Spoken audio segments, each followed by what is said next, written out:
아침, 선반이 머그컵을 꺼내려던 손이 멈칫합니다. 팔에 들어올리는 순간 어깨 안쪽에서 무언가 걸리는 느낌을 받았기 때문인데요. 출근길, 코트를 입다 말고 인상을 찌푸리는 52세의 김미영씨. 어깨 너머로 팔을 돌리는 것조차 버거워집니다. 지하철 손잡이를 잡을 때도, 높은 곳에 물건을 꺼낼 때도 어깨가 저항합니다.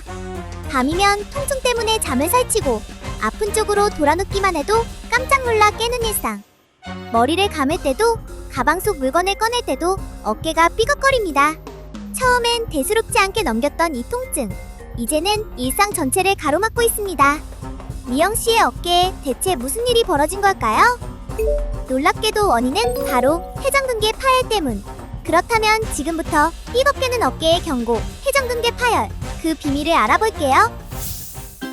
이번 시간에는 정형외과 민영기 교수님과 함께 회전근개 파열의 미스터리를 파헤쳐볼게요. 회전근개 파열은 어떤 상태를 말하는 질환인가요? 회전근개는 어깨의 관절을 감싸고 있는 극상근, 극하근, 견갑하근, 소원근이라고 하는 4개의 근육과 그 힘줄을 말합니다.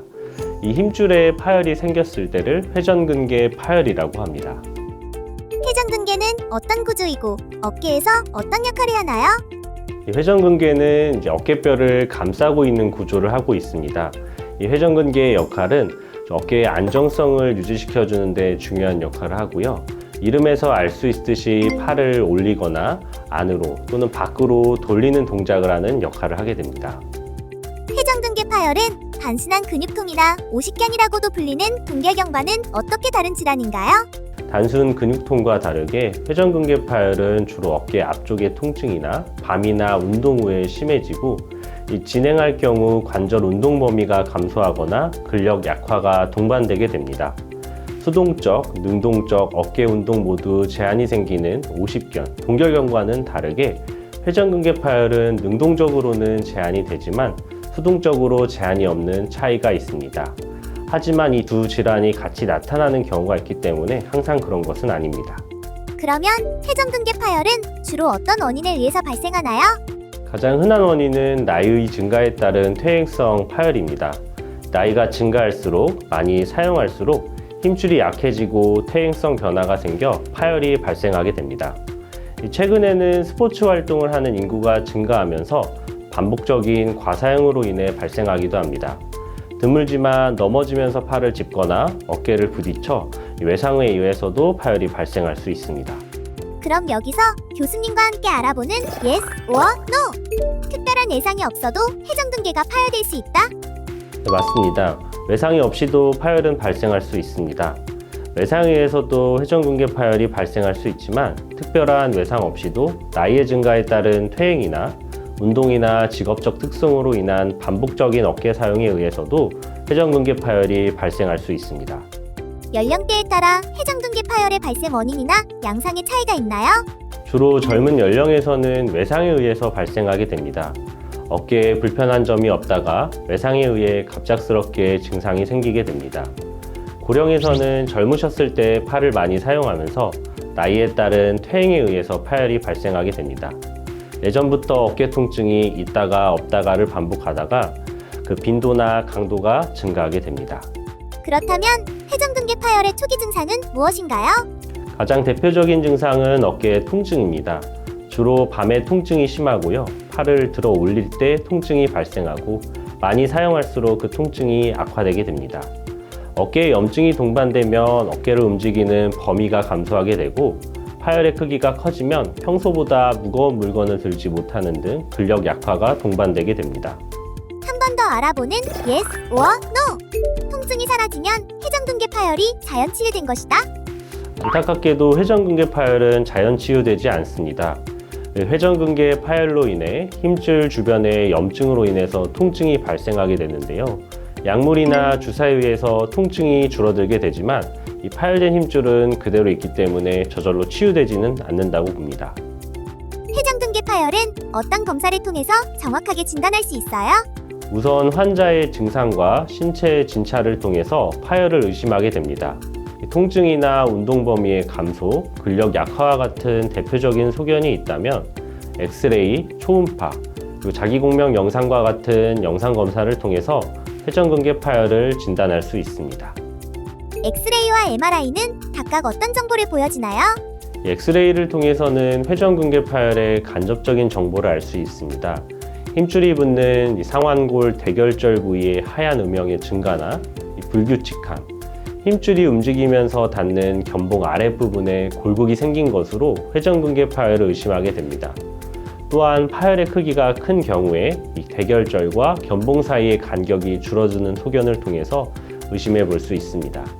MRI는 가장 정확한 검사 방법으로 힘줄의 파열 정도, 근육의 위축과 지방 변성, 주변 뼈의 변화를 확인함으로써 진단을 하고 치료 방향을 결정하는 데 가장 정확한 정보를 제공하게 됩니다. 이쯤에서 한 번 더 yes or no. 회전근개 파열은 꼭 수술해야만 한다? 회전근개 파열은 꼭 수술해야 하는 질환은 아닙니다. 파열의 크기가 작거나 증상이 경미한 경우 파열을 일으키는 생활 습관을 교정하고 약물, 주사 치료를 통해서 통증을 조절하고 운동 치료를 통해서 관절 운동 범위를 회복하고 근력을 키우는 보존적 치료를 할 수 있습니다. 하지만 파열의 크기가 크거나 앞서 말씀드린 보존적 치료를 6개월 정도 해봤는데도 호전이 없을 경우 수술적 치료를 고려하게 됩니다.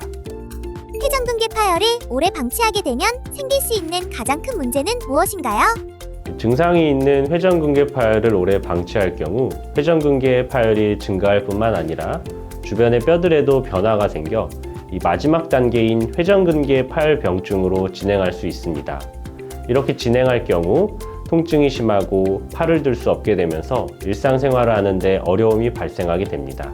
파열된 힘줄을 봉합할 시기를 놓치게 되면 인공관절 수술이 필요할 수 있습니다. 그렇기 때문에 증상이 있거나 파열의 크기가 큰 회전근개 파열은 적절한 시기에 수술을 받는 것이 필요합니다. 평소 일상 속에서 회전근개 파열을 예방하기 위해 할 수 있는 운동이나 생활 습관은 무엇인가요? 흔히 거북목, 라운드 숄더라는 말을 많이 들어보셨을 겁니다.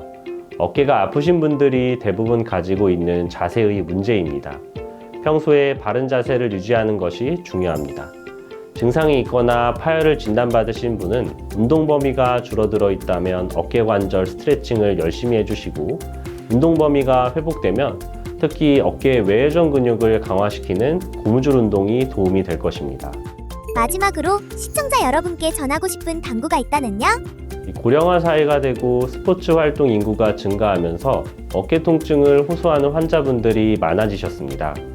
어깨는 정확한 진단을 통해서 그에 맞는 적절한 치료를 조기에 받는 것이 중요합니다. 치료의 시기를 놓치거나 부정확한 진단을 통해서 맞지 않는 치료를 받으신다면 많은 불편함을 겪으실 겁니다. 어깨 통증이 생기면 시간이 지나면 좋아지겠지 생각하지 마시고 꼭 괜찮은지 진료를 보셔서 오랫동안 건강한 어깨를 유지하셨으면 좋겠습니다. 오늘은 회전근개 파열에 대해 알아봤는데요. 여러분, 어깨가 평소 같지 않고 삐걱거리는 것 같다면 그건 우리 몸이 보내는 SOS 신호라는 거 잊지 마세요. 괜찮아지겠지 하고 그냥 넘기다간 큰일 나요. 조기 발견, 조기 치료가 건강한 어깨를 지키는 지름길이랍니다.